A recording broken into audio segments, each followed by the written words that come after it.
હાલમાં જ એવા સમાચાર વહેતા થયા હતા કે કચ્છમાં આવેલ કબરાવ મોગલધામના મણિધર બાપુનું અવસાન થયું છે. આ સમાચાર બાદ બાપુના અનુયાયીઓમાં અને ભક્તોમાં શોકનું મોજું ફરી વળ્યું હતું.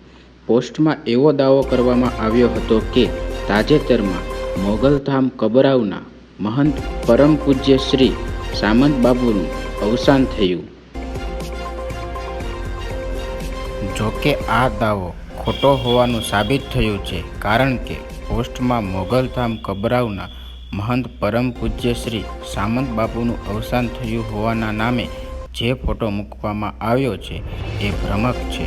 તાજેતરમાં જ મોગલધામ ભીમરાણાના મહંત પરમ પૂજ્ય શ્રી ઘનશ્યામગીરી બાપુ બ્રહ્મલીન થયા છે, જેની પુષ્ટિ મોગલધામના બાપુએ કરી છે. ફરી મળીએ ગુજરાતના સુપરફાસ્ટ ન્યૂઝ સાથે. નમસ્કાર.